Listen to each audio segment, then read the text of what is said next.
Hi, I'm Pastor Darrell, and welcome to Love of Christ Church. Thanks for clicking on to find out what Love of Christ Church is all about. And I think the first thing that we say about Love of Christ Church is that we're a little different from a lot of other churches. And it's not good to be different just to be different. That's usually when different becomes weird. And we're not weird. We're not weird. Uh, Quite frankly, being different is that's on purpose. We, I guess it's true to say that from the very beginning, which was only about 5 short weeks ago, we set out to be a church that's not necessarily your average church. We are non-denominational, which means that we don't adhere to a particular doctrine or creed, and we are subject only to God, and we're held accountable to God and to our members. Quite frankly, we all hold each other accountable, and we're not governed by a corporate enterprise, if you will. What you find with various denominations is an emphasis on a particular concept or particular concepts found in the Bible, actually. Some denominations stress speaking in tongues or healings and miracles or sanctification or holiness or rituals and traditions, and they're taken from certain passages in the Bible, or they're taken from a tradition in and of itself. That's not us. Now, while we believe in those same principles, we are a Christian church, and our primary focus is Christ. And while we certainly don't throw out all the traditions of Christianity, but we don't keep particular traditions above what we feel was taught by Christ. And we don't see other churches being wrong in holding to particular traditions. That's just not us. So we are we are subject to Christ because we believe that the Bible tells us that the Word became flesh and it dwelt amongst us. And so even a higher standard than just what's written in the Bible, we believe is the standard of Christ and what Christ taught. So, and it was Christ himself that condemned the preachers or the Pharisees of his time. And he condemned them primarily for holding too tight to some of the Old Testament traditions. In fact, Jesus talked pretty harshly to the preachers of his day. And I mean, he called them snakes and dogs, and Jesus was really the first one to call people hypocrites. And he did that because they put their rules and their doctrines in front of loving people. And that's like putting the cart in front of the horse. On spiritual matters, that's not going to work. So Jesus said, "No, that's not the way. I am the way." And then he went on to tell us exactly and very simply what that way was. We believe that Jesus instructed us very clearly that instead of 10 commandments and 600 rules of the Torah, you really only need two. And he said that in fact the entire law, the entire Torah, the entire Old Testament and all the prophets and all the commands that the prophets gave us from God can literally be summed up in two commands. Love God, love other people as you love yourself. And if you can do those two things, then all those other rules, they become unnecessary. And simply put, you and I, we don't want to be lied to. So we don't want to lie to others. We don't want people to steal from us. So we don't steal from others. We don't want to be killed. We don't want to be bullied. We don't want to be put down and condemned. And so Jesus' law said, if you don't want it done to you, then don't do it to other people. So if we can keep those two rules, we're actually keeping all the laws that are in the Torah, all the laws that are in the Old Testament, Jesus said, can be kept by keeping these two commands. Love God, love your neighbor as yourself. And this was the primary moral teaching of Christ. And I guess if we had a written creed or a written doctrine, it would be that we love others and we treat others as we want to be treated. And so, while that may sound easy, and some people say, well, that's a little oversimplified, actually, it's not. Some people like me can be hard to love at times, right? Especially when people don't look like us and people don't think like us, and even harder when people don't believe like us. Christ said, love the people that don't act like you. Love the people that don't think like you think. Love the people that don't believe like you believe. Love your enemies and pray for them. And we believe that that's the call of every Christian. Jesus said that anybody can love somebody that loves them back. And, he went on to say,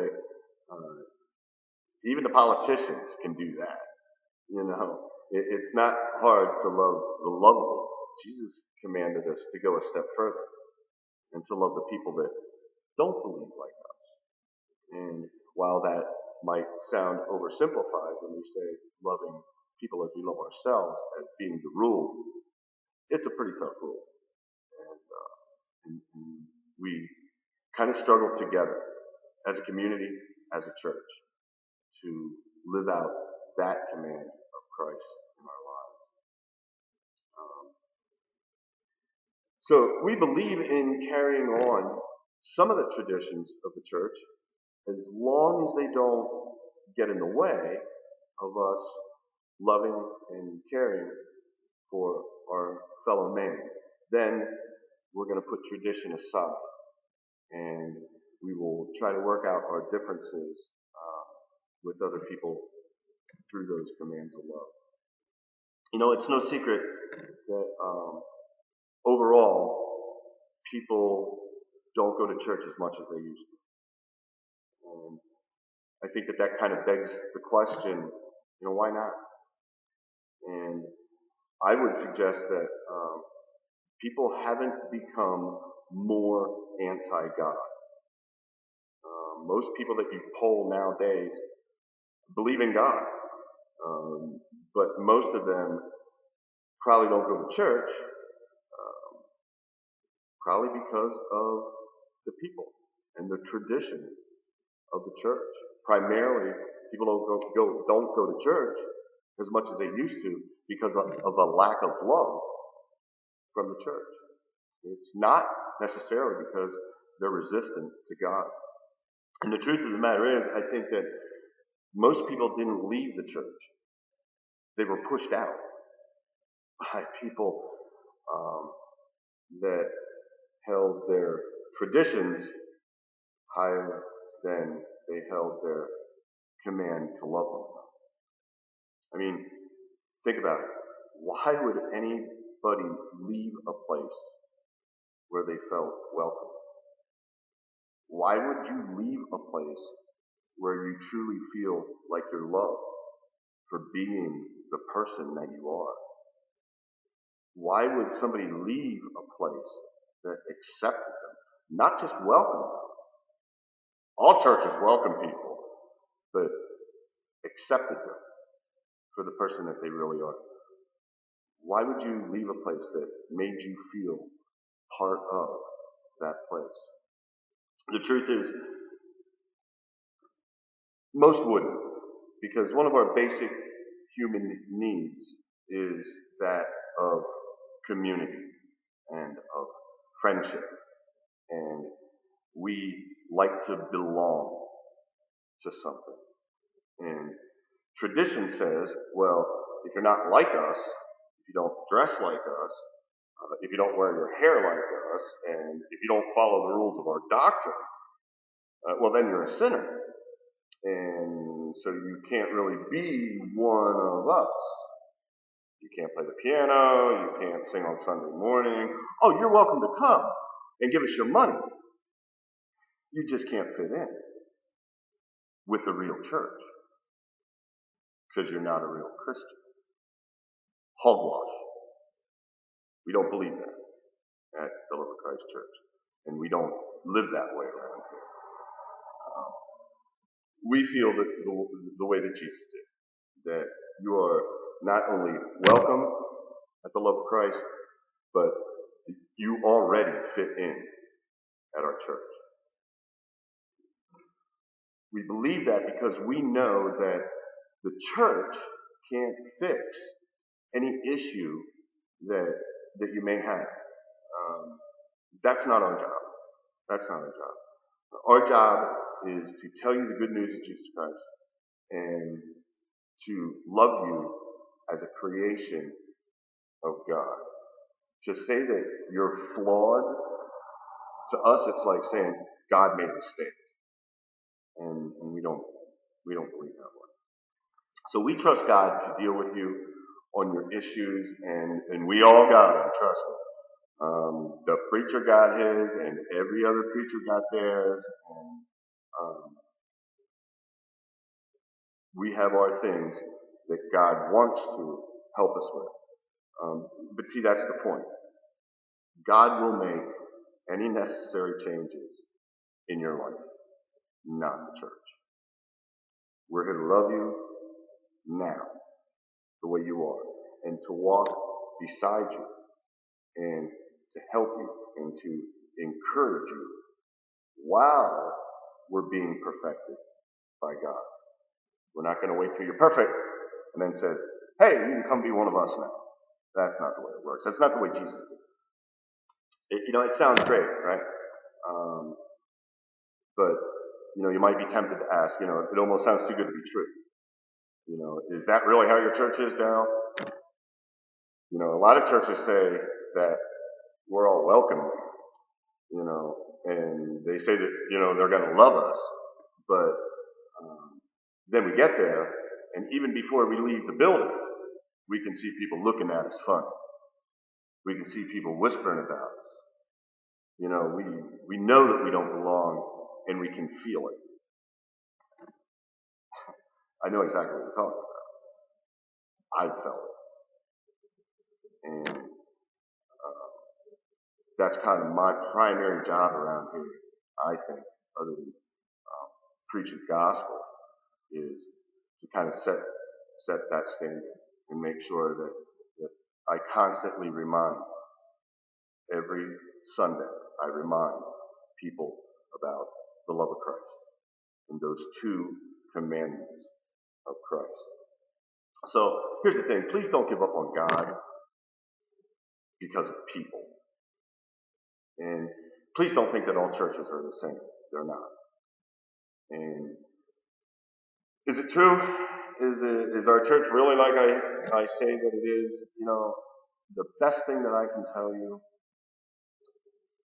is to come find out for yourself. What do you got to lose? Give it a shot.